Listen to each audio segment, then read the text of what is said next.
بسم الله الرحمن الرحيم الحمد لله وحده والصلاة والسلام على من لا نبي بعده أما بعد فأعوذ بالله من الشيطان الرجيم بسم الله الرحمن الرحيم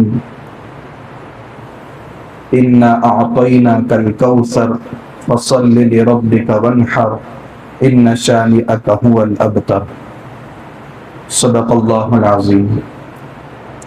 وعن عائشة رضي الله تعالى عنها أن رسول الله صلى الله عليه وسلم قال ما عمل آدمي من عمل يوم النحر أحب إلى الله ورسوله من إحراق الدم أو كما قال رسول الله صلى الله عليه وسلم. گزشتہ جمعہ میں ذی الحجہ کے ابتدائی 10 ایام کی فضیلت، ان کی راتوں کی عظمت، اس میں کئی ساری عبادتوں کا جمع ہو جانا، حج جیسی عظیم عبادت کا انجام دیا جانا اور اللہ کے نام پر لاکھوں کی تعداد میں جانوروں کا قربان کیا جانا، اس تعلق سے چند باتیں آپ کے سامنے آ چکی تھیں. پھر یہ بھی آیا تھا کہ حضرت ابراہیم علیہ السلام کی یہ سنت ہے، اور سنت کا کیا مطلب ہے. امام ترمذی رحمۃ اللہ علیہ جو ترمذی شریف کے مصنف ہیں، وہ روایات اپنی کتاب میں ذکر کرتے ہیں. یہ آپ کے سامنے جو کتاب ہے وہ ترمذی شریف ہے. فقہی ابواب کی ترتیب پر وہ احادیث کو لاتے ہیں. فقہی ابواب کا مطلب یہ ہے کہ فن فقہ میں سب سے پہلے تذکرہ ہوتا ہے طہارت کا، پھر نماز کا، پھر روزے کا، پھر زکوٰۃ کا، پھر حج کا، پھر خرید و فروخت کے مسائل کا، نکاح کا، طلاق کا. تو اسی ترتیب پر وہ احادیث کو ذکر کرتے ہیں.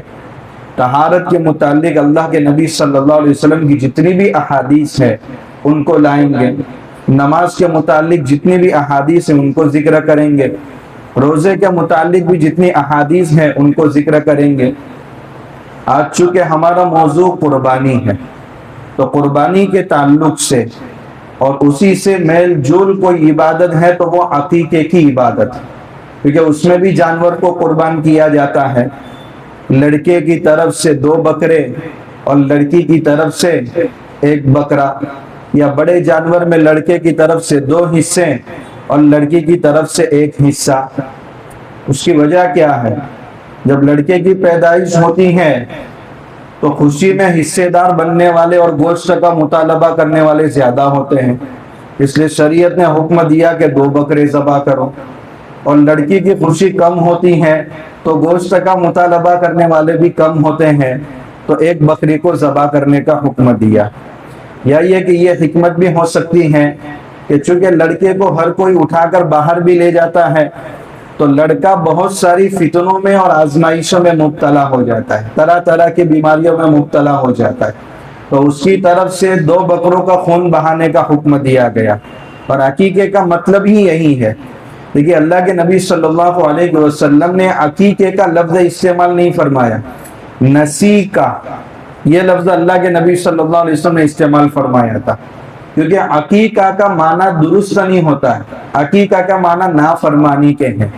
اس لیے روایت میں وہ شخص ہے جس کی شب قدر میں یا لیلۃ البراءت میں مغفرت نہیں ہوتی، ان میں ایک وہ شخص ہے جو عاق لوالدین، اپنے والدین کا نافرمان.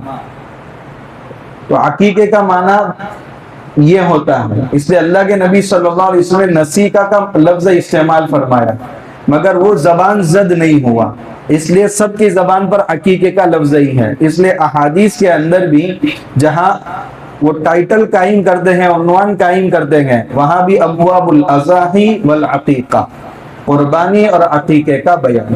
چونکہ اس کے متعلق 15 سے 20 روایات ہیں قربانی کے متعلق، اور اس سے متصلاً عقیقے کا باب آ رہا ہے. قربانی کے ایام بہت قریب ہیں، اور اللہ کے نبی صلی اللہ علیہ وسلم کے فرامین اور ارشادات اور ہدایات ہمارے لیے حد سے زیادہ قیمتی ہیں.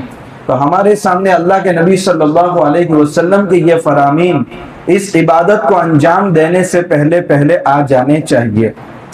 ان میں سب سے پہلی روایت کی راویہ حضرت عائشہ صدیقہ رضی اللہ تعالی عنہا ہے، اور اللہ کے نبی صلی اللہ علیہ وسلم نے اس روایت میں 3 طرح کی فضیلت بیان فرمائی ہے۔ جو اللہ کے نام پر جانور کی قربانی پیش کرتے ہیں ان کے لیے 3 طرح کی فضیلت۔ سب سے پہلی فضیلت بیان فرمائی کہ قربانی کا دن ہوتا ہے تو آدمی کوئی بھی عمل کرے، خون بہانے سے زیادہ کوئی عمل اللہ کو پسند نہیں ہے۔ مطلب قربانی کے دن کا سب سے محبوب اور پسندیدہ اگر کوئی عمل ہے قربانی کے دن تو وہ خون بہانا۔ دوسری فضیلت بیان فرمائی کہ قیامت کے دن یہی قربانی کا جانور اپنے سینگوں کے ساتھ، اپنے بالوں کے ساتھ اور اپنے کھر کے ساتھ آئے گا۔ قربانی جب جانور کی جاتی ہے تو سینگ پھینک دیے جاتے ہیں، چمڑا بھی دے دیا جاتا ہے، بالوں کی کوئی قیمت نہیں ہوتی۔ تو جو چیز تم اس وقت ضائع سمجھتے ہو قیامت کے دن وہ چیز بہت زیادہ قیمتی ہوگی۔ تو یہی قربانی کا جانور اپنے بالوں کے ساتھ، اپنے سینگوں کے ساتھ اور اپنے خور کے ساتھ قیامت کے دن حاضر ہوگا۔ تیسری فضیلت بیان فرمائی کہ جب انسان اللہ کی بارگاہ میں جانور کی قربانی پیش کرتا ہے اس کے خون کا قطرہ زمین پر گرنے سے پہلے اللہ کے وہاں قبولیت کا مقام حاصل کر لیتا۔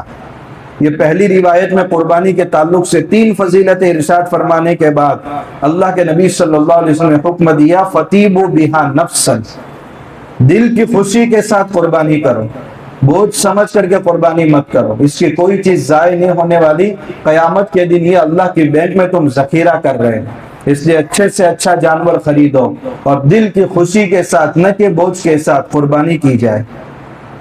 دوسری روایت ہے کہ صحابہ نے پوچھا یا رسول اللہ قربانی میں کیا اجر و ثواب ہے؟ تو اللہ کے نبی صلی اللہ علیہ وسلم نے فرمایا بِكُلِّ شَعْرَةٍ حَسَنَةٌ، ہر بال کے بدلے ایک نیکی ملے گی۔ فرمایا اگر دمبا ہو تو اون رہتا ہے، تو حضور نے فرمایا اون میں بھی جو چھوٹے چھوٹے بال رہتے ہیں اون کے بھی ہر بال کے بدلے ایک نیکی ہے۔ تو انسان کتنی زیادہ نیکیوں کا مستحق ہو جاتا ہے قربانی کے ایام میں، اس لیے دل کی خوشی کے ساتھ قربانی انجام دینی چاہیے۔ یہ پہلی روایت، اس میں اللہ کے نبی صلی اللہ علیہ وسلم نے قربانی کے فضائل کو بیان فرمایا ہے۔ دوسری روایت میں اللہ کے نبی صلی اللہ علیہ وسلم کا قربانی کے ایام میں کیا عمل رہا ہے وہ عمل ذکر کیا ہے، اور اس کے راوی ہیں انس ابن مالک رضی اللہ تعالیٰ عنہ، جنہوں نے اللہ کے نبی صلی اللہ علیہ وسلم کی 10 سال خدمت کی، بڑے خوش نصیب صحابی تھے۔ فرماتے ہیں کہ اللہ کے نبی صلی اللہ علیہ وسلم نے قربانی کے دن 2 مینڈے ذبح کیے، اور 2 مینڈے کیسے تھے؟ سینگ والے تھے، دونوں مینڈوں کے سینگ لگے ہوئے تھے، املحینی، اور اتنے خوبصورت تھے کہ چت کبرے تھے، سیاہ رنگ بھی تھا اور سفید رنگ بھی تھا۔ یہ 2 مینڈے اللہ کے نبی صلی اللہ علیہ وسلم نے اپنے ہاتھ سے ذبح کیے۔ جب ذبح کر رہے تھے سما وکبر، آپ نے بسم اللہ پڑھا اور اللہ اکبر پڑھا، یعنی بسم اللہ اللہ اکبر کہہ کر آپ نے ذبح کیا، اور ذبح کرتے وقت اپنے پیر کا حصہ جانور کے پہلو کے اوپر رکھا، اور اس کے بعد گردن پر ہاتھ رکھ کر کے آپ نے چھری چلائی ہے۔ یہ اللہ کے نبی صلی اللہ علیہ وسلم کا قربانی کے دن کا عمل ہے۔ یہاں سوال ہو سکتا ہے کہ 2 مینڈے اللہ کے نبی صلی اللہ علیہ وسلم نے قربان کیے تو کس کی طرف سے قربان کیے؟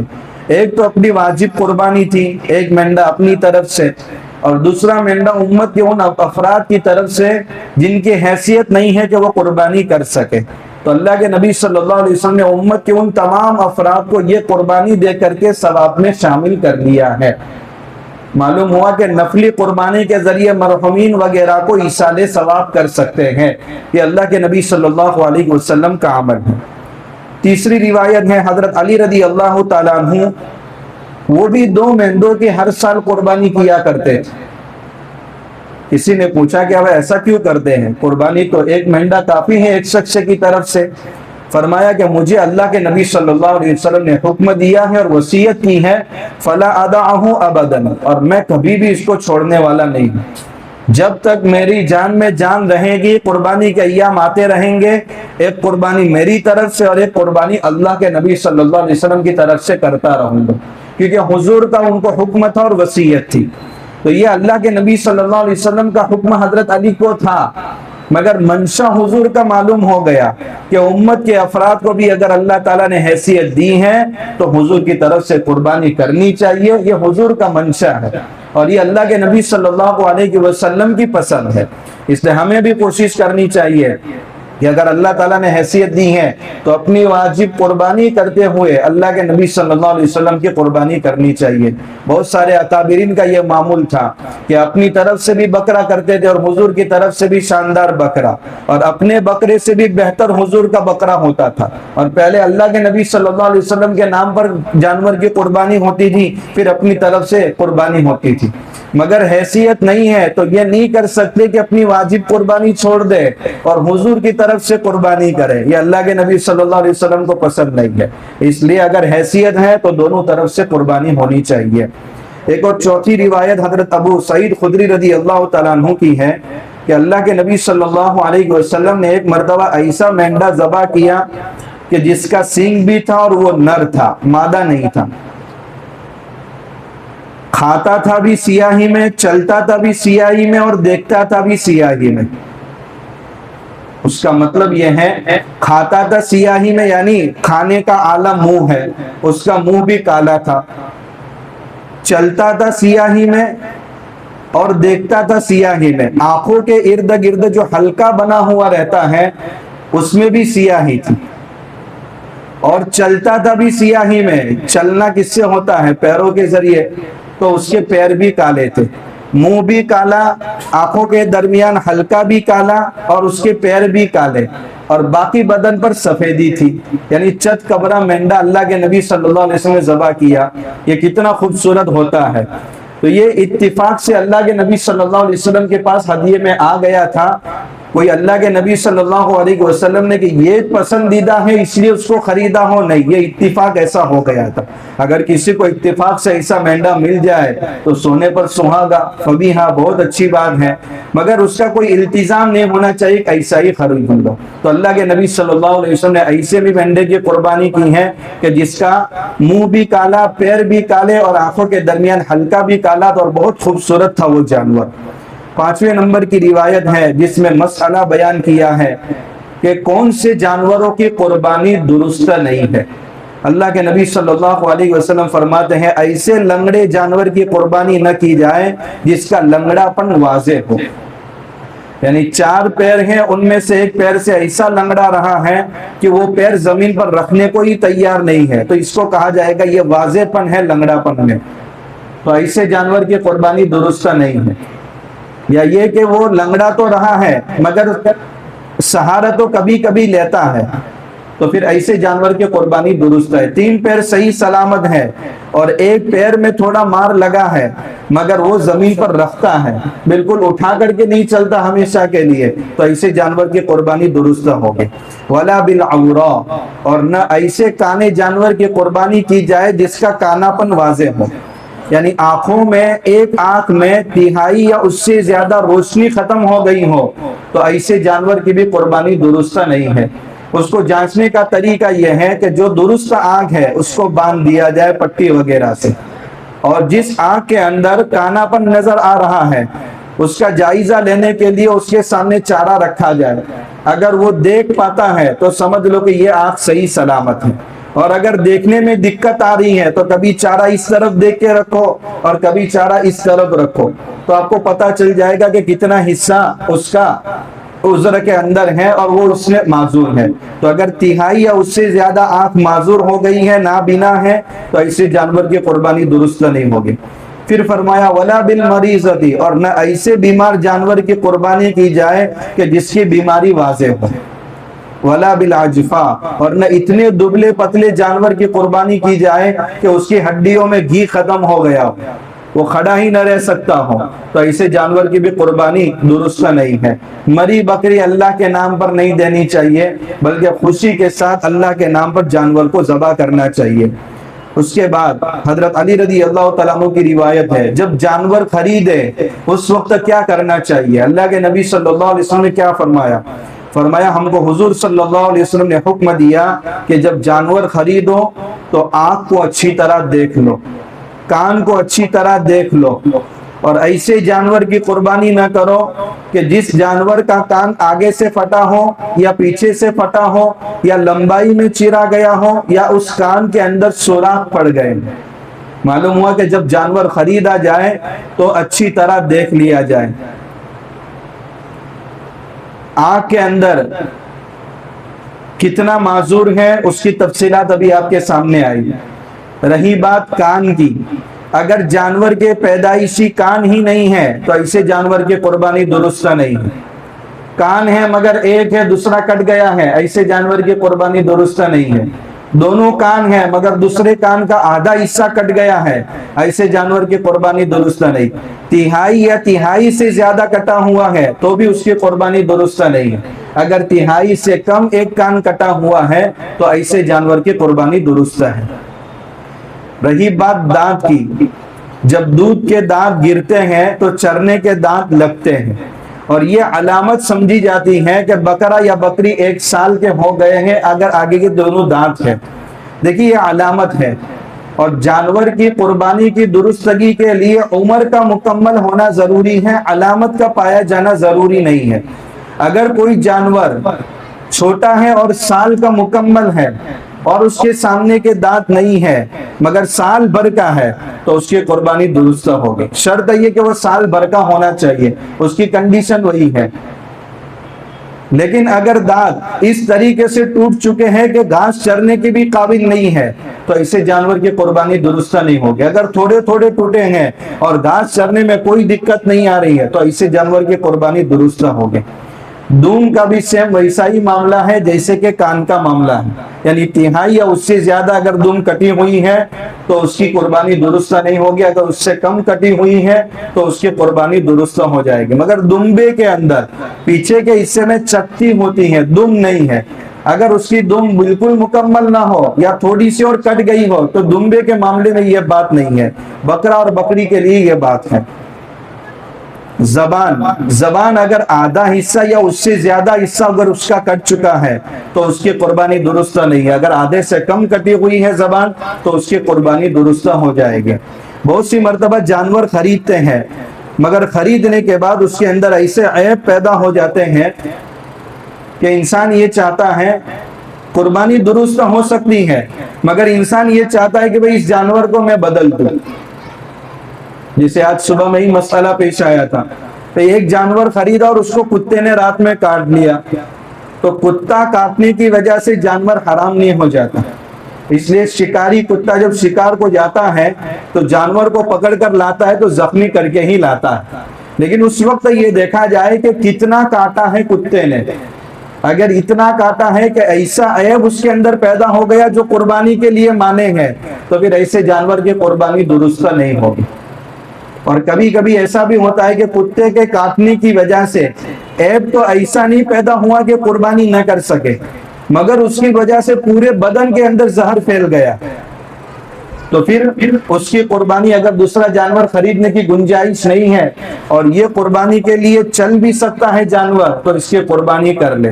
مگر گوشت کھانے میں احتیاط کرنا چاہیے، اگر احتمال ہے کہ پورے بدن کے اندر اور پورے گوشت کے اندر زہر سرایت کر گیا ہے تو پھر ایسے جانور کی قربانی کرنے کے بعد اس کے گوشت کو دفن کر لینا چاہیے، کھانے سے احتراز کرنا چاہیے۔ بہرحال اس کے ذمے جو قربانی تھی وہ اس قربانی ادا ہو گئی۔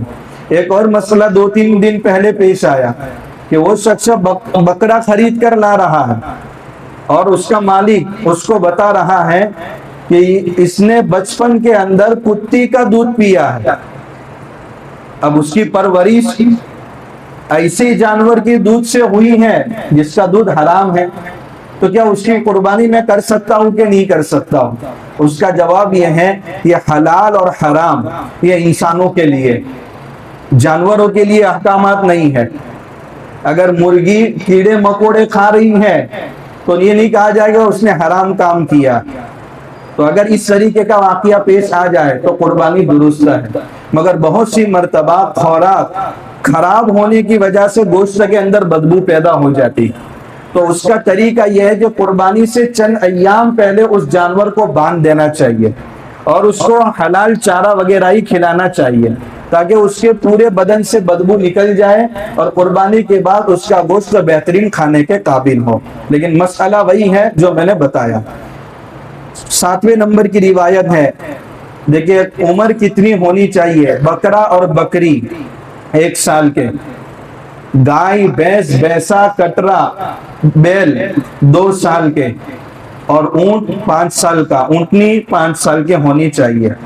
کچھ جانور ایسے ہیں کہ اگر وہ 6 مہینے کے ہوں یا 6 مہینے سے زیادہ مگر سال پورا نہ ہو، مگر اگر ان کو دیگر جانوروں میں چھوڑ دیا جائے تو مکمل سال بھر کے معلوم ہوتے ہو تو ان کی بھی قربانی درست ہے.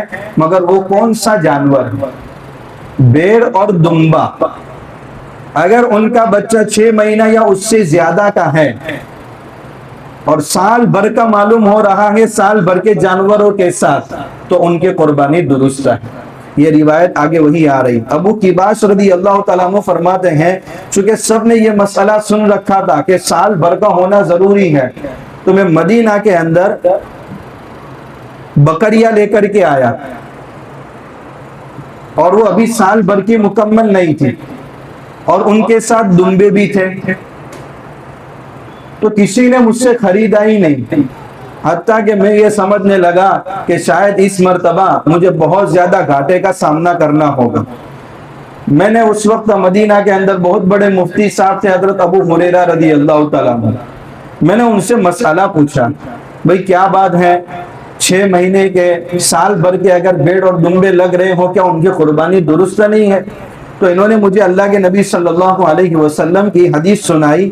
فرمایا کہ اللہ کے نبی صلی اللہ علیہ وسلم فرماتے ہیں بہترین قربانی بھیڑ کے جزا کی ہے، یعنی بھیڑ کا 6 مہینے کا اگر بچہ جو سال بھر کا معلوم ہوتا ہو اس کی بھی قربانی درست ہے.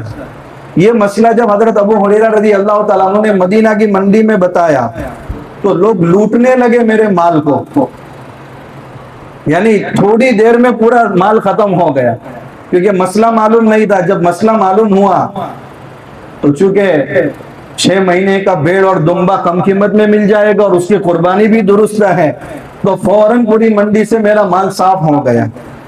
تو بھیڑ اور دمبے کے اندر یہ رخصت ہے کہ اگر 6 مہینے یا اس سے زیادہ کا ہو، سال بھر کا کم ہو، سال بھر کے جانوروں میں چھوڑنے کے بعد 1 سال کا معلوم ہوتا ہو، تو اگرچہ اس کی عمر مکمل نہ ہو مگر اس کی قربانی درست ہے. حضرت عقبہ ابن عامر رضی اللہ تعالیٰ عنہ فرماتے ہیں ایک مرتبہ ایسا واقعہ پیش آیا کہ حضور نے مجھے بلایا اور کہا کہ میرے پاس قربانی کے جانور آئے ہیں اور صحابہ کے درمیان تقسیم کرو، سب کو ہدیہ دو. ایک مسئلہ یہاں رک کر یہ سمجھیں گے کہ ایک دوست کے اوپر قربانی واجب ہے مگر اس کے دوست نے اس کو بکرا ہدیہ دیا. اب وہ یہ کہہ رہا ہے کہ میں قربانی اپنی طرف سے کر سکتا ہوں جبکہ میں نے قربانی کے لیے پیسہ لگایا نہیں. تو اس کا جواب یہ ہے کہ وہ اس کی قربانی کر سکتا ہے اپنی طرف سے، اس کی قربانی بھی درست ہو جائے گی. جیسے میں نے اوپر بتایا کہ اللہ کے نبی صلی اللہ علیہ وسلم کے پاس جو مینڈا تھا چت کبرا، وہ بھی ہدیے میں آیا تھا اور اللہ کے نبی صلی اللہ علیہ وسلم نے اپنی طرف سے اس کی قربانی کی. چونکہ مالک بن گیا، مالک بننے کے بعد وہ اپنی طرف سے اس کی قربانی کر سکتا ہے. تو عقبہ ابن عامر رضی اللہ تعالیٰ عنہ کو حضور نے بلایا اور کہا کہ قربانی کے جانور سب کے درمیان تقسیم کرو. انہوں نے سب کے درمیان تقسیم کیا. بکری کا 6 مہینے کا بچہ باقی رہ گیا اور فرماتے میں باقی رہ گیا، باقی سب کو جانور مل گئے اور بکری کا 6 مہینے کا بچہ باقی رہ گیا. میں نے اللہ کے نبی صلی اللہ علیہ وسلم سے پوچھا اس کا کیا کروں؟ حضور نے فرمایا آپ اس کو اپنی طرف سے قربانی کر لو. اب ابھی آپ نے یہ مسئلہ سنا کہ بکری اور بکرے کے اندر 6 مہینے کا جزا چلتا نہیں ہے. یہ اللہ کے نبی صلی اللہ علیہ وسلم نے ان کو رخصت دی تھی، ان کے بعد کسی کو اجازت نہیں ہے. آگے ایک اور مسئلہ بھی آ رہا ہے کہ اللہ کے نبی صلی اللہ علیہ وسلم نے قربانی کے دن عید کی نماز پڑھا رہے تھے اور عید کی نماز کے خطبے میں حضور نے فرمایا کہ عید کی نماز مکمل ہونے کے بعد قربانی انجام دی جائے. ایک صحابی کھڑے ہوئے یا رسول اللہ ابھی آپ مسئلہ بتا رہے ہیں جبکہ میں تو فجر کی نماز پڑھ کر گھر گیا اور سوچا کہ آج چونکہ گوشت کی بہت زیادہ کثرت ہوتی ہے تو پھر لوگوں کے دل اکتا جاتے ہیں، تو سب سے پہلے قربانی کر کے اپنے رشتہ داروں کے گھر میں سب گوشت پہنچا دوں تاکہ وہ لذت کے ساتھ کھائے، میں تو قربانی کر کے آ گیا ہوں۔ تو اللہ کے نبی صلی اللہ علیہ وسلم نے فرمایا وہ قربانی تمہاری بیکار گئی، دوسری قربانی کرو۔ فرمایا رسول اللہ میرے گھر میں بکری کا چھوٹا بچہ ہے جو گھر کی پرورش، گھر کی بکری کے دودھ سے ہی بڑا ہوا ہے، مگر سال بھر کا نہیں ہے۔ تو اللہ کے نبی صلی اللہ علیہ وسلم نے فرمایا ٹھیک ہے تم اس کی قربانی کر لو، مگر تمہارے بعد اس کی کسی کو اجازت نہیں ہے۔ یہ ایسا اللہ کے نبی صلی اللہ علیہ وسلم نے اس لیے فرمایا کہ ابھی شریعت قانون بنا رہی ہے، اور قانون بنانے کے وقت اب پہلی مرتبہ یہ مسئلہ پیش آیا تھا۔ اس کے عربی کے اندر کہیں گے تشریع کے وقت کی ترخیص ہے، یعنی جب قانون سازی ہوتی ہے اس وقت اب ابتدا میں کچھ مہلت مل جاتی ہے، فوراً فائن نہیں ماری جاتی بلکہ کچھ مہلت ہوتی ہے۔ تو اللہ کے نبی صلی اللہ علیہ وسلم نے ان کو مہلت دی تھی، اس کی وجہ سے یہ مسئلہ نہیں بتانا چاہیے کہ بھئی بکری کا اگر 6 مہینے کا بچہ ہے تو اس کی قربانی کر سکتے ہیں، جیسے بہت سارے بتاتے ہیں کہ بھئی مرغی کی بھی قربانی کر سکتے ہیں، اور روایت کون سی پیش کرتے ہیں، اور جمعہ میں سب سے پہلے جائے گا تو اونٹ کی قربانی کا برابر ثواب، آخر میں جائے گا تو مرغی کے قربانی کے بقدر ثواب۔ اس روایت سے دلیل اس لیے نہیں پکڑ سکتے کہ اگر مرغی کی قربانی درست ہوتی تو سب سے زیادہ فقر و فاقہ کا دور کس کے زمانے کا ہے؟ اللہ کے نبی صلی اللہ علیہ وسلم کے زمانے کا ہے۔ تو کوئی نہ کوئی تو ایک قربانی کا ثبوت ہوتا کہ کسی صحابی نے اللہ کے نبی صلی اللہ علیہ وسلم کی موجودگی میں قربانی مرغی کی دی۔ اس لیے مرغی کی قربانی یہ مجوسیوں کا طریقہ ہے، ہمیں تو صرف جن جانوروں کی قربانی کا روایات میں ذکر ہے ان کا، اور آگے بڑھ کر کے مسئلہ شروع ہوا انڈے کی قربانی دے سکتے کہ نہیں دے سکتے، ان کو ڈنڈے کی قربانی چاہیے۔